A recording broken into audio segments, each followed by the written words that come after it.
মধ্যে তৃতীয় দফার ভোট হয়ে গেছে এবং আগামীকাল চতুর্থ দফার নির্বাচন।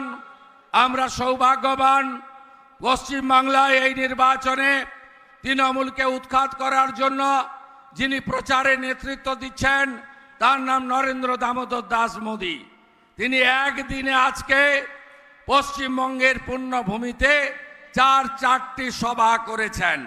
আমি গোটা রাস্তা দেখতে দেখতে আসছি, গোয়ালতোড়, সারাঙ্গা, খাতড়া, পুরো রাস্তা ভগবান রামের ছবি আর ধ্বজ টাঙানো আছে চারিদিকে।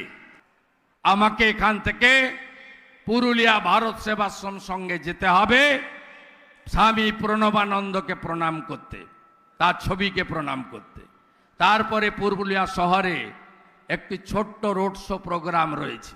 আমি আশা করি প্রচার বন্ধের আগে যশস্বী প্রধানমন্ত্রী পুরুলিয়ার পুণ্যভূমিতে নিশ্চয়ই আসবেন। আমরা সবাই মিলে তার অপেক্ষায় থাকব। তাহলে চুক্তি পাকা। আমি আপনাকে কথা দিচ্ছি, যে বিরাট সংখ্যক আসন বিজেপি এবারে জিততে চলেছে, যে বিরাট সংখ্যক আসন, তাতে 26-এ নয় 24-এই আমরা প্রাক্তন করব। এখানকার একজন নেতা বলছিলেন 26শে মার্চ হইয়া গেল, শুভেন্দু অধিকারী আইল না। আজকে এসেছি তো, 4 তারিখে বিজেপি জিতবে 400 সিট নিয়ে। জ্যোতির্ময় সিং মাহাতো 2.5 লাখ ভোটে জিতবে। আর আবার এখানে আসবো প্রথম, সেদিন 2টো করে লাড্ডু খাওয়াবো আপনাদের।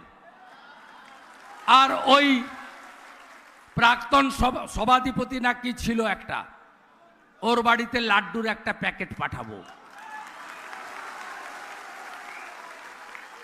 বিজেপিকে দেখবি আর জ্বলবি, লুচির মতো ফুলবি।